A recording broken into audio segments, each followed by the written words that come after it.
प्यारे बच्चों, अध्याय 9 गुप्तकाल शासन, समाज एवं संस्कृति।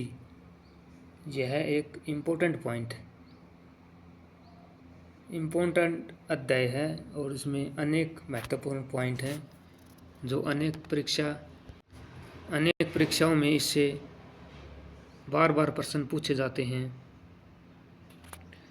शासन प्रबंध, केंद्रीय प्रशासन, प्रांतीय प्रशासन, स्थानीय प्रशासन, सभ्यता और संस्कृति, सामाजिक जीवन, आर्थिक जीवन, धार्मिक जीवन, स्थापत्य कला।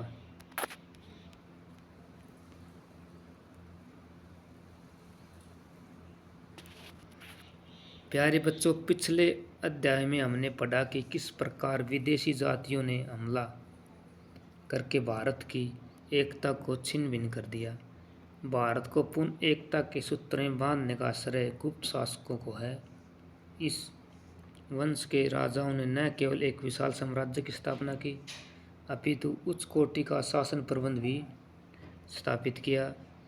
इसकी जानकारी हमें चीनी यात्री फाहियान के यात्रा वर्णन, विशाखादत्त व कालिदास के नाटकों, विष्णु शर्मा के पंचतंत्र, हिंदू धर्म ग्रंथ स्मृति व पुराणों और इस काल के में शिलालेख, सिक्कों, मूर्ति व अन्य पुरावशेषों से मिलती है। गुप्त शासन व्यवस्था। किसी राजा के बारे में जानने के लिए उसके शासन प्रबंध को जानना आवश्यक होता है। गुप्त शासन व्यवस्था में केंद्रीय, प्रांतीय तथा स्थानीय शासन के अतिरिक्त आर्थिक व न्याय व्यवस्था पर भी उचित ध्यान दिया गया। गुप्त काल को जानने के साधन: चीनी यात्री फाहियान का यात्रा वर्णन, विशाखादत्त व कालिदास के नाटक, हिंदू धर्म ग्रंथ स्मृति, पुराण व अन्य धार्मिक ग्रंथ, अभिलेख, शिलालेख, सिक्के, मूर्तियां व अन्य प्राचीन अवशेष। केंद्रीय प्रशासन। राजा इस काल में राजतंत्रीय शासन प्रणाली थी जिसमें सारी शक्ति राजा के हाथ में होती थी, परंतु वह प्रजा की भलाई में लगा रहता था। राजा निरंकुश होते हुए भी प्रजा की भलाई में कार्य करते थे, इसलिए प्रजा उनका सम्मान करती थी और देवता की तरह पूजा करती थी। मंत्रिमंडल। राजा की सहायता के लिए एक मंत्रिमंडल का गठन किया गया था। एक मंत्री को कई विभाग दिए जाते थे। प्रशासन में राजकुमारों को शिक्षा देने के लिए उन्हें भी प्रशासनिक पद दिए जाते थे। अधिकारीगण। राजा और मंत्रियों की सहायता के लिए योग्य अधिकारी रखे जाते थे। ये अधिकारी मुख्यतः सैनिक व्यवस्था, विदेश नीति, अभिलेख विभाग, वित्त विभाग, दान विभाग, पुलिस विभाग, राजमहल की सुरक्षा का विभाग इत्यादि रखते थे। ये अधिकारी प्रशासनिक कार्यों में राजा की सहायता करते थे। इसके अतिरिक्त कुमारत्य भी होते थे जो राज परिवार से संबंधित होते थे। सेना के 4 अंग। सैनिक प्रबंध। राजा प्रधान सेनापति होता था। गुप्त शासकों ने शक्तिशाली सेना तैयार की थी जो मुख्यतः 4 भागों में विभाजित थी। सेना के 4 अंग: थल सेना, घुड़सवार सेना, रथ सेना, हाथी सेना। सेना का मुखिया महाबलाधिकार होता था। इम्पोर्टेंट फैक्ट है बच्चों, सेना का मुखिया महाबलाधिकृत होता था। हाथी सेना महापीलपति व घुड़सवार अश्वपति। घुड़सेना अश्वपति के अधीन थी। सैनिक को नगद वेतन मिलता था। बाद में वेतन के बदले भू क्षेत्र दिए जाने लगे जिससे ये लोग शक्तिशाली होने लगे।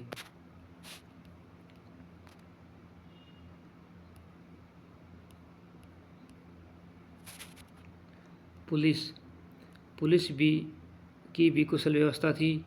इसका मुख्य दंडपाशिक पुलिस का मुखिया दंडपाशिक दंड व्यवस्था सामान्य थी। पुलिस के भय से चोरी हत्या के अपराध बहुत कम होते थे। गुप्तचर भी काफ़ी मददगार होते थे। क्या आप जानते हैं पुलिस कर्मचारियों को चाट या बाट कहा जाता था और पहरेदार को रक्षिन कहते थे। ये इम्पोर्टेंट फैक्ट बच्चों लिख लो। इस बुक में यह गुप्त साम्राज्य का समाज और संस्कृति में बहुत ही इम्पोर्टेंट फैक्ट हैं, जहाँ हमें इम्पोर्टेंट पॉइंटों को नोट करना चाहिए। पुलिस कर्मचारियों को चाट या बाट कहा जाता था, पहरेदार को रक्षिन कहते थे। न्याय प्रबंध। गुप्त साम्राज्य में न्याय प्रणाली काफ़ी उत्तम थी। राजा को सर्वोच्च न्यायाधीश माना जाता था। उसके अधीन प्रांत, जिला तथा नगरों के न्यायालय थे। गांव में झगड़ों का समाधान पंचायत करती थी। अपराधियों को सामान्यतः अधिक दंड दिया जाता था, सामान्यतः आर्थिक दंड दिया जाता था। विद्रोह करने वाले या बार बार अपराध करने वालों को अंग भंग दंड मिलता था। प्राण दंड बहुत कम दिया जाता था। प्रांतीय प्रशासन।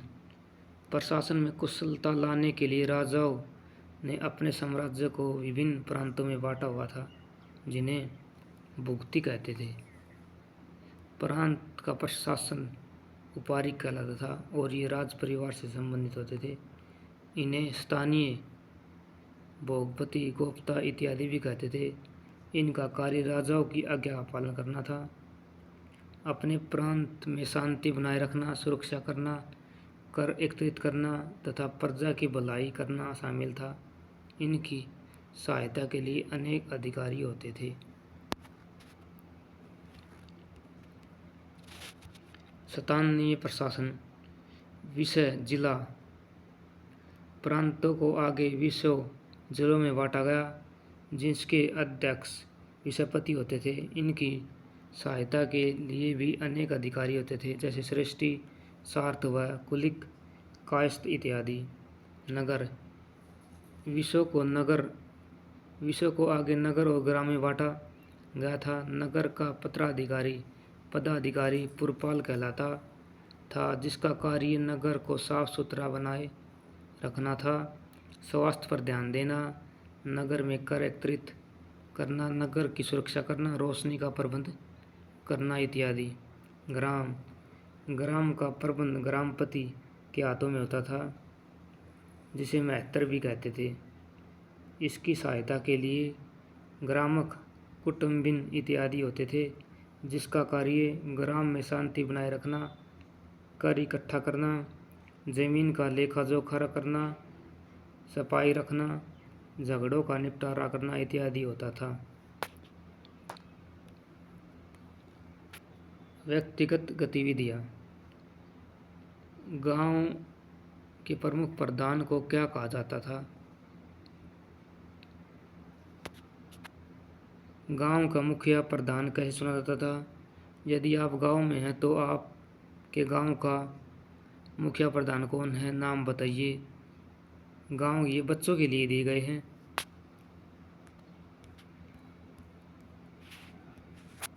प्रशासनिक इकाई। साम्राज्य, प्रांत, भुक्ति, विषय, जिला, नगर, शहर, ग्राम, गांव। सम्राट, उपारिक, विषयपति, पुरपाल, ग्रामपति, महत्तर। साम्राज्य का सम्राट, प्रांत, भुक्ति, उपारिक, विषय, जिला, विषयपति, नगर, शहर का पुरपाल, गांव, ग्राम का ग्रामपति, महत्तर। सेना, मुखिया, महाबला, अधिकृत, हाथी सेना का महापीलपति, घुड़सवार का महाश्वपति, पुलिस का दंडपाशिक, न्यायपालिका का राजा।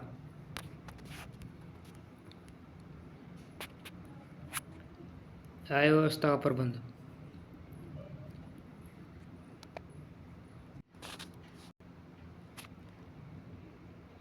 आय व्यय का प्रबंध। राज्य की आय का मुख्य साधन भूमि कर था, जो उपज का 1/6 भाग होता था। आय के अन्य साधनों में चूंगी कर, चारगाहों व वनों से मिलने वाला कर, नमक कर इत्यादि शामिल थे। अपराधियों पर आर्थिक दंड, विजित प्रदेशों व अन्य राजाओं से मिलने वाले उपहारों से भी आय होती थी। राष्ट्र के अंदर तथा बाहर व्यापार उन्नत था। उद्योगों से भी राज्य की आय होती थी। राज्य खर्च, सेना की आवश्यकता, अधिकारियों का वेतन, राजमहल की आवश्यकताएं तथा प्रजा हित कार्य होता था। प्रजा हितकारी सिंचाई के लिए सौराष्ट्र गुजरात में गुप्त शासक स्कंदगुप्त ने सुदर्शन झील का पुनर्निर्माण करवाया। यातायात के लिए सड़कों का निर्माण करवाया। प्राकृतिक आपदाओं में राजा प्रजा की सहायता करता था। गुप्त शासन सनातन संस्कृति को मानने वाले थे, परंतु वे सभी मतों का सम्मान करते थे। इस काल में हिंदुओं के अनेक मंदिर बने। बौद्ध मत की गुफाएं, चैत्य और मठों विहारों का निर्माण हुआ। ये सुदर्शन झील का वर्तमान चित्र। सब बताओ संस्कृति। सामाजिक जीवन। गुप्त काल में सामाजिक जीवन काफ़ी सुखी और समृद्ध था। चीनी यात्री फाहियान यहाँ सामाजिक जीवन की प्रशंसा करता है। वह लिखता है कि यहाँ पर खान पान की वस्तुएं काफ़ी सस्ती थी। यहाँ पर चोरी का कोई भय नहीं था। इस काल में सामाजिक विशेषताएं इस प्रकार हैं। वर्ण व्यवस्था। इस काल में का समाज 4 वर्णों में विभक्त था। वर्ण: ब्राह्मण, क्षत्रिय, वैश्य, शूद्र। ब्राह्मण का कार्य यज्ञ करना और कराना, पढ़ाना और पढ़ना और दान लेना और देना था। क्षत्रिय का कार्य साम्राज्य और समाज की सुरक्षा करना। कृषि का समस्त कार्यभार और व्यापारिक कार्य वैश्यों के लिए निर्धारित थे। इन्हें श्रेणी, श्रेष्ठी, वणिक व सार्थवा भी कहा जाता है। शूद्र। शूद्र का मुख्य कार्य मिट्टी, लकड़ी, चमड़े तथा धातुओं की वस्तुएं बनाना तथा कृषि कार्य में सहायता करना था। आपातकाल में ब्राह्मण, क्षत्रिय, वैश्य, शूद्र एक दूसरे के कार्य भी करते थे। इस काल में एक अत्यंत चंडाल जाति का भी उल्लेख मिलता है। ये जाति जंगली जानवरों का शिकार, शमशान घाट की रखवाली इत्यादि कार्य करते थे। इन्हें समाज से बाहर रहना पड़ता था और इन्हें निम्न दृष्टि से देखा जाता था। विवाह प्रथा। वह सामान्यतः मनुष्य अपने वर्ण में ही शादी करते थे, परंतु अंतर्जातीय विवाह के भी प्रमाण मिलते हैं। उच्च जाति का व्यक्ति द्वारा निम्न जाति की स्त्री से विवाह को अनुलोम विवाह कहते हैं। ये इम्पोर्टेंट पॉइंट है बच्चा। निम्न जाति के व्यक्ति द्वारा उच्च जाति की स्त्री से विवाह प्रतिलोम विवाह कहते थे। राजाओं में बहुविवाह की प्रथा का भी प्रचलन था।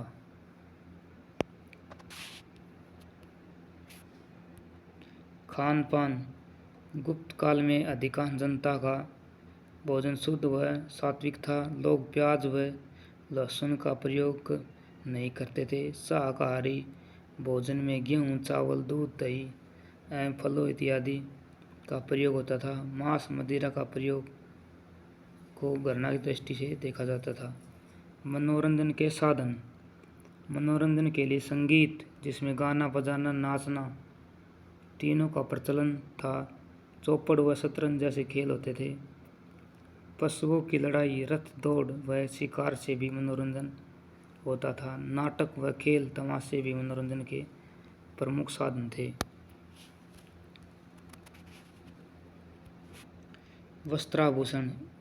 इस काल में सूती और रेशमी कपड़े का प्रयोग होता था। पुरुष धोती कुर्ता का प्रयोग करते थे और सिर पर पगड़ी धारण करते थे। विदेशी जाति जैसे कुषाणों के प्रभाव से कोट पजामा का प्रयोग भी बढ़ रहा था। स्त्रियां साड़ी से शरीर ढकती थी। पुरुषों और स्त्रियां दोनों ही आभूषणों के शौकीन थी। स्त्रियां कानों में बालियां, मालाएं और हार, हाथों में कंगन, चूड़ियां, पैरों में पायल आदि पहनती थी। गले में विभिन्न प्रकार की मालाएं, हाथों में कड़े अंगूठी पहनती थी। बालों को संवारने के भी कई तरीके थे। स्त्रियों की स्थिति। इस काल में स्त्री स्थिति में कुछ गिरावट आ गई और शिक्षा भी कम स्त्रियाँ ले पाती थी। केवल उस घराने की स्त्रियाँ ही शिक्षा एवं अन्य क्षेत्रों में प्रवीणता प्राप्त करती थी। वे कुशल शिक्षिका और कला में निपुण थी। सती प्रथा प्रारंभ हो चुका था। विधवाओं की स्थिति अच्छी नहीं थी। आर्थिक जीवन। कृषि। इस काल में मुख्य कर्म कृषि ही था। वराहमिहिर ने वर्ष में 3 फसल लेने का उल्लेख किया है, जिसमें ठंड में रबी, बरसात में खरीफ एवं साधारण समय होने वाली फसलें थी।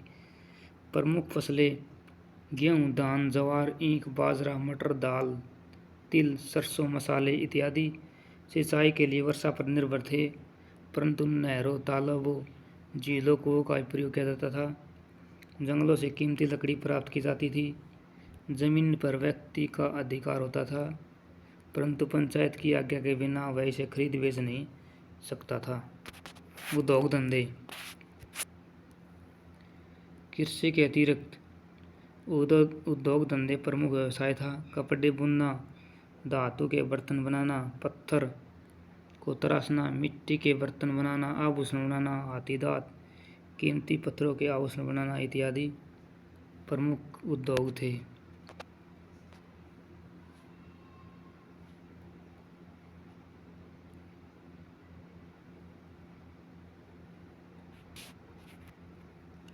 व्यापार। इस काल में व्यापार में काफ़ी उन्नत था। आंतरिक और बाह्य दोनों व्यापार होते थे। जल मार्ग और थल मार्ग से व्यापार होता था। नदियों के किनारे प्रमुख नगर स्थित थे, जैसे पाटलिपुत्र, मथुरा, कौशाम्बी, वैशाली, ताम्रलिप्ति, विदिशा, उज्जैनी, पैठन और भरूकच्छ इत्यादि। जिन देशों से व्यापार होता था उनमें अरब, ईरान, मिस्र, रोम, चीन, पूर्वी द्वीप समूह तथा अनेक यूरोपियन और अन्य अनेक अफ्रीकी देश प्रमुख थे। उस काल में व्यापारी शिल्पों के अपने अपने संघ होते थे। ये श्रेणियां पैसे भी जमा करती थी और एक प्रकार से बैंक का कार्य होता था। क्या आप जानते हैं दक्षिण पूर्वी देशों बर्मा, जावा, कंबोज आदि में व्यापार के साथ साथ भारतीय धर्म और संस्कृति का प्रचार प्रसार हुआ। वे इस परंपरा को आज तक संजोए हुए हैं।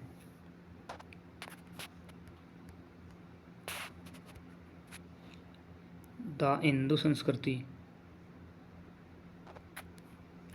धार्मिक जीवन। यह काल हिंदू धर्म के पुरुषार्थना काल था। पुरुषोत्थान का काल था। गुप्त काल के राजा हिंदू धर्म व संस्कृति के पोषक थे। इस संस्कृति के प्रसार में इन्होंने कोई कमी नहीं छोड़ी। हिंदू संस्कृति के प्रमुख मत वैष्णव, शैव, देवी पूजा, शाक्त तथा सूर्य मत के प्रमाण होते हैं।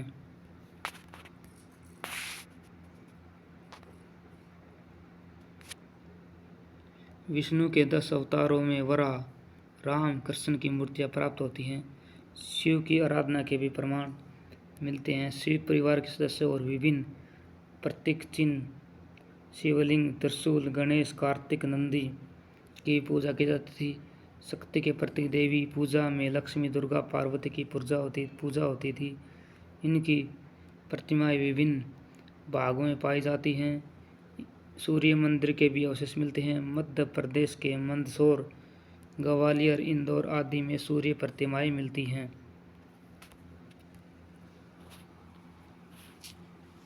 हिंदू संप्रदाय। वैष्णव मत। इसमें विष्णु और उसके 10 अवतारों की पूजा की जाती है। मत्स्य, कूर्म, वराह, नरसिंह, वामन, परशुराम, राम, कृष्ण, बुद्ध और कलिक। शैव मत। शिव के प्रतीक शिवलिंग, पार्वती, कार्तिकेय, गणेश, नंदी आदि की पूजा होती थी। शाक्त मत। शक्ति का प्रतीक विभिन्न देवियों की पूजा की जाती थी। सौर मत। इसमें भगवान सूर्य की आराधना की जाती थी।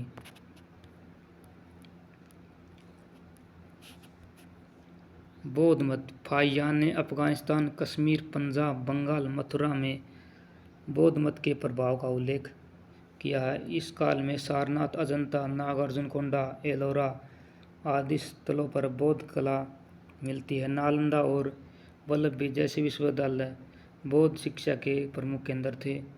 गुप्त सम्राट बौद्ध शिक्षण संस्थानों को भी राजकीय सहायता देते थे। अजंता एलोरा की बौद्ध कला। जैन मत। हिंदू सनातन संस्कृति और बौद्ध मत की भांति जैन मत के भी तीर्थंकरों की मूर्तियों की पूजा मंदिरों में होती थी। इस काल में जैन मत में श्वेतांबर शाखा की सभाएं एक मथुरा में तथा दूसरी वल्लभी में आयोजित हुई। इस काल की प्रमुख विशेषता विभिन्न मतों के प्रति सहनशीलता है, जिसके अनुसार विभिन्न मत साथ साथ रहते हुए विकास करते थे। गुप्त शासकों द्वारा सभी मतों को समान माना जाता था। जैन धर्म की दो मुख्य शाखाएं दिगंबर और श्वेतांबर।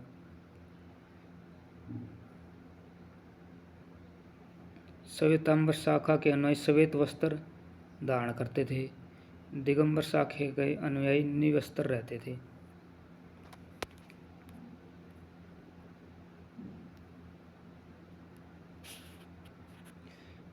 कलात्मक और वैज्ञानिक उन्नति।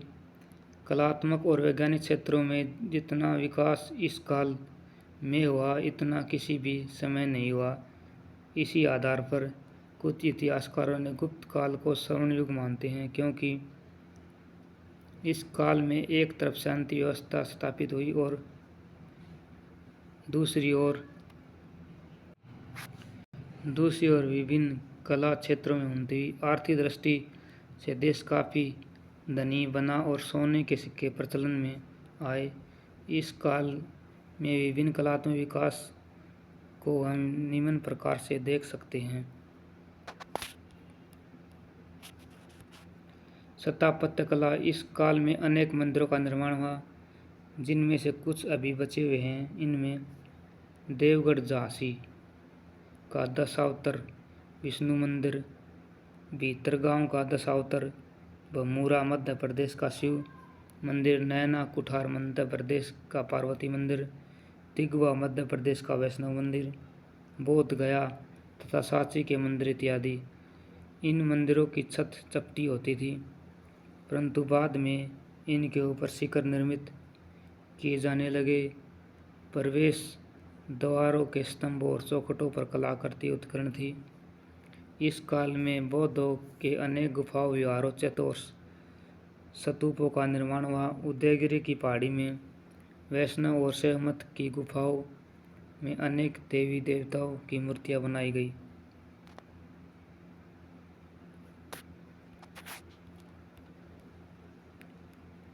देवगढ़ झांसी, भमूरा मध्य प्रदेश, नैना कुठार मध्य प्रदेश, तिगवा मध्य प्रदेश आदि मंदिर हैं। मूर्तिकला।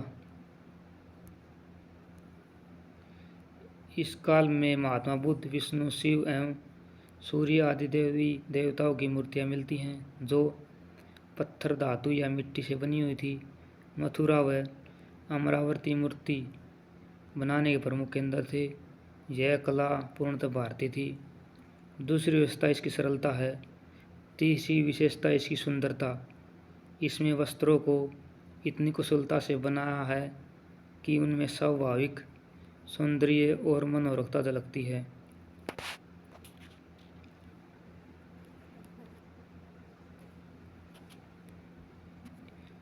चित्रकला। गुप्त काल में चित्रकला का प्रमाण अजंता, अलोरा, बाघ आदि की गुफाओं में बने चित्र हैं। इन चित्रों ने गुप्त काल को अमर बना दिया।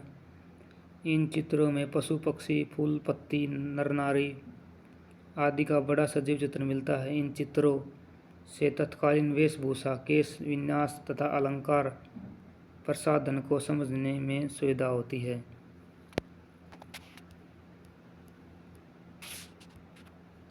धातु कला। धातु को गलाना, ढालना और इसको आकार देने की उच्च कला उस काल में थी। महरौली दिल्ली में चंद्रगुप्त द्वारा बनाया गया लौह स्तंभ इस काल का अद्भुत नमूना है। इसे पिछले 1600 साल से आज तक तूफान, वर्षा और हवा के पश्चात भी जंग नहीं लगा है। बिहार में महात्मा बुद्ध की नालंदा से मिली कांस्य की प्रतिमा आज भी हमें गर्व अनुभव कराती है। इस काल में सिक्के बनाने की कला भी बहुत विकसित थी। हमें सोने तथा चांदी के सिक्के प्राप्त होते हैं जिन पर देवी देवताओं और राजाओं के चित्र मिलते हैं। संस्कृत भाषा में शासकों के नाम भी मिलते हैं।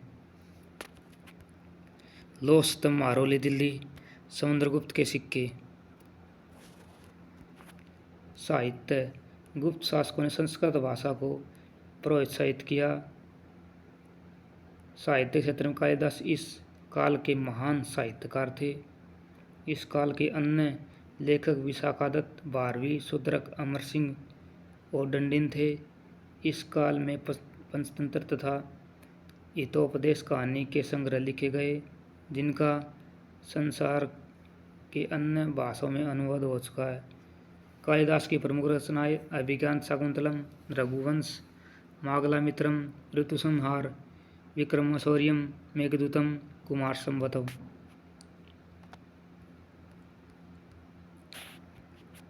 वैज्ञानिक उन्नति। विज्ञान क्षेत्र में विशेषकर गणित, ज्योतिषी और चिकित्सा में कई खोजें हुई और ग्रंथ लिखे गए। इन काल के महान वैज्ञानिक आर्यभट्ट, वराहमिहिर तथा ब्रह्मगुप्त थे। गणित। आर्यभट्ट ने बीजगणित के सूत्र निकाले, पाई का शुद्ध मान बताया, अक्षरों द्वारा अंक लिखने की प्रथा, अंकों का स्थानीय मान खोजा। इस काल में शून्य और दशमलव प्रणाली का भी जन्म हुआ। गुप्त काल ने बृहस्फुट सिद्धांत की रचना की। ब्रह्मगुप्त ने गणित, बीजगणित और रेखागणित के अनेक सिद्धांत बनाए। गुरुत्वाकर्षण का सिद्धांत भी इसने दिया। खगोल। आर्यभट्ट ने पृथ्वी को गोल बताया, इसके धुरी पर घूमने तथा इसकी परिधि का मान तथा वर्ष का मान निकाला। वराहमिहिर ने व्रत संहिता और तथा ज्योतिष ग्रंथ, व्रत जातक भी लिखे। भूगोल और वनस्पति विज्ञान के विषय में वराहमिहिर ने बहुत कुछ स्पष्ट किया।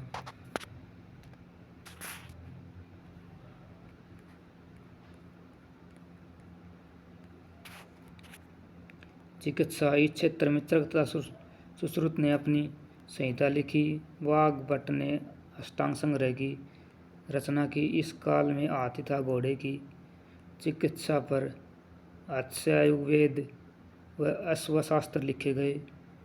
तकनीक। महरौली का लौह स्तंभ, सुल्तानगंज तथा सारनाथ में तांबे की भगवान बुद्ध की प्रतिमाएं इस काल में बनी। भगवान बुद्ध की बनी प्रतिमा सारनाथ।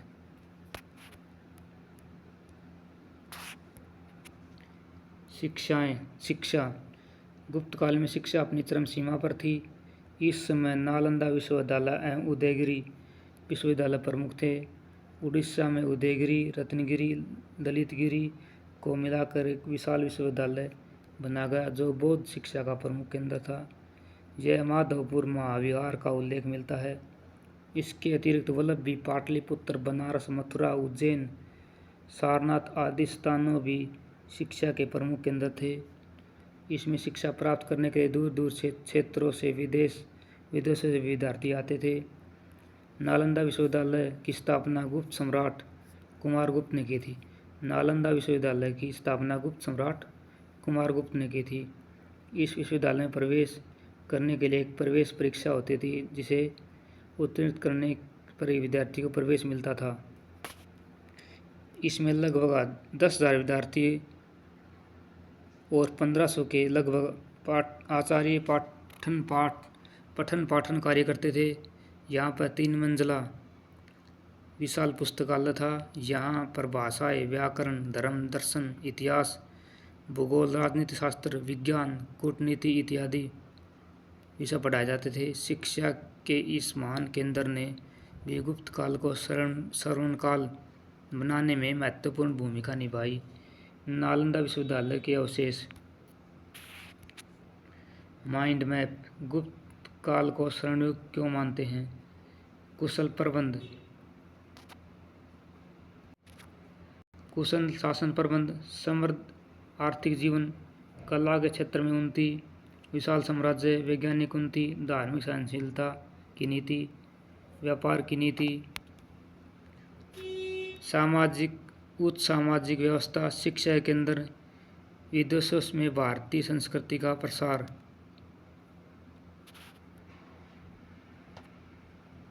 बच्चों, हमारा अध्याय यहीं समाप्त होता है। कक्षा 6 की हरियाणा विद्यालय शिक्षा बोर्ड की बुक का हमने लेसन वाइज अध्ययन किया। अब हम कक्षा 7 का अध्ययन करेंगे।